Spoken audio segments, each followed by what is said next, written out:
معزز سامعین، اللہ تبارک و تعالیٰ کا بےحد احسان ہے کہ اس نے ہمیں آج جمعہ کے دن اپنے گھر میں آنے کی توفیق عطا فرمائی۔ میں نے آپ حضرات کے سامنے قرآن مجید کی کچھ آیات تلاوت کی ہے، جس میں ایک آیت میں اللہ تبارک و تعالیٰ فرماتے ہیں کہ اس قرآن کو ہم نے نازل کیا اور ہم ہی اس کے محافظ ہیں۔ اگر دیکھا جائے تو بات بالکل ٹھیک ہے۔ 1400 سال ہو گئے قرآن مجید نازل ہوا ہے۔ 1400 سال نبی کریم صلی اللہ علیہ وسلم کے دور سے اب تک قرآن مجید سے ایک حرف کی تبدیلی بھی نہیں ہوئی۔ باقیہ آسمانی کتابیں جتنی بھی ہیں وہ نازل ہوئی اور اس میں رد و بدل بھی ہوا، لیکن قرآن واحد ایسی کتاب ہے کہ جس میں اب تک کوئی رد و بدل نہیں ہوا۔ انشاءاللہ تعالی قیامت تک اس کے اندر کوئی رد و بدل نہیں ہوگا۔ دوسری آیت اس میں اللہ تبارک و تعالی فرماتے ہیں یہ قرآن کوئی عام کتاب نہیں ہے کہ جس کو ہم نے انسانوں کے اوپر نازل کر دیا۔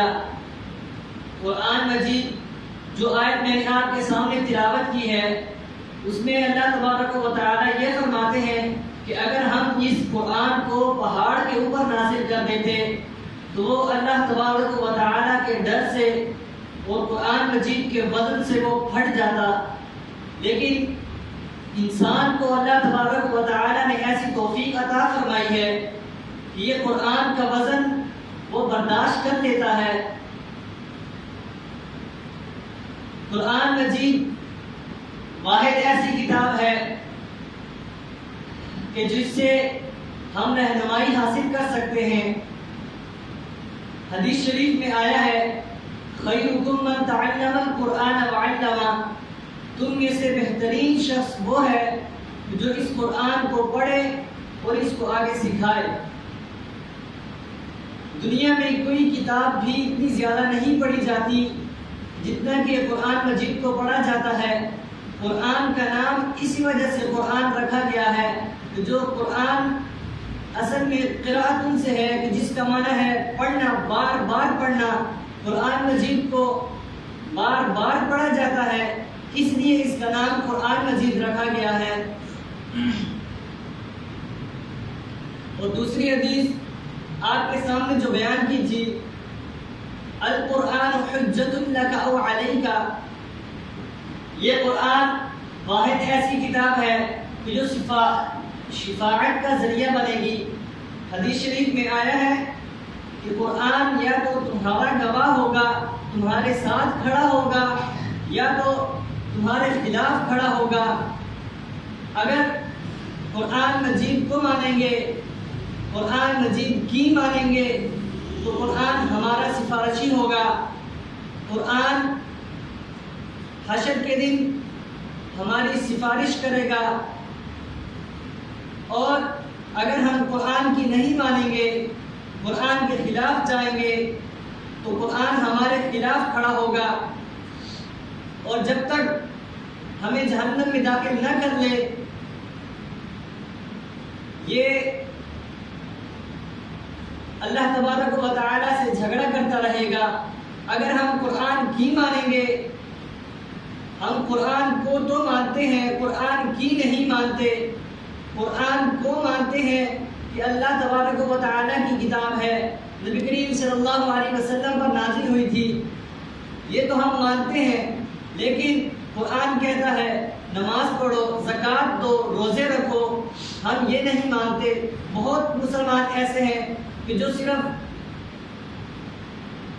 صرف نماز پڑھتے ہیں، روزے نہیں رکھتے، زکوٰۃ نہیں دیتے، اور بہت سے مسلمان ایسے ہیں کہ کچھ روزے رکھتے ہیں، کچھ نماز پڑھتے ہیں اور کچھ زکوٰۃ نہیں دیتے، دوسروں کا مال کھاتے ہیں، چوری کرتے ہیں، زنا کرتے ہیں، یہ قرآن کی نہیں مانتے۔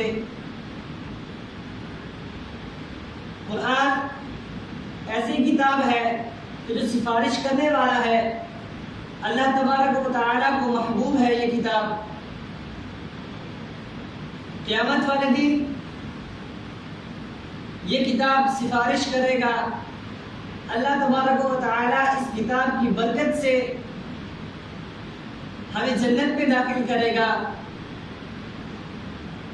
نبی کریم صلی اللہ علیہ وسلم کا ارشاد ہے الماہر بالقرآن مع السفرۃ الکرام البررہ.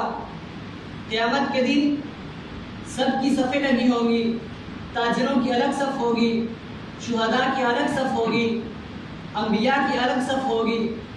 گویا کہ تمام لوگوں کی صف علیحدہ علیحدہ ہوگی، ہر طبقے کی صف علیحدہ ہوگی. لیکن اللہ تبارک و تعالی قیامت والے دن ارشاد فرمائیں گے کہ حافظ قرآن کہاں ہے؟ حافظ قرآن اپنی صف سے نکل کر اس صف کے اندر کھڑے ہو جائیں جس صف میں جبرائیل علیہ السلام کھڑے ہیں. انبیاء کی صف میں کھڑا کیا جائے گا. یہ قرآن مجید کی فضیلت یہ ہے. اور سنن ابن ماجہ میں آیا ہے کہ رسول اکرم صلی اللہ علیہ وسلم نے ابو ذر رضی اللہ تعالیٰ عنہ سے ارشاد فرمایا کہ جو شخص قرآن مجید کی 10 آیات رات کو سونے سے پہلے تلاوت کر کے سوتا ہے، اللہ تبارک و تعالی اسے غافلین میں شمار نہیں کرتے. غافلین سے مراد وہ لوگ ہیں کہ جو اللہ تبارک و تعالی کو یاد کیے بغیر سو جاتے ہیں. لیکن قرآن کی فضیلت یہ ہے کہ جو شخص قرآن مجید کی 10 آیات رات کو سونے سے پہلے تلاوت کر کے سوتا ہے وہ غافلین میں شمار نہیں کیا جاتا. پوری رات وہ غافلین میں شمار نہیں ہوتا. اور جو شخص رات کو سونے سے پہلے 100 آیات قرآن مجید کی تلاوت کر کے سوتا ہے اللہ تبارک و تعالی اسے پوری رات اپنے فرما برداروں میں شریک کرتے ہیں.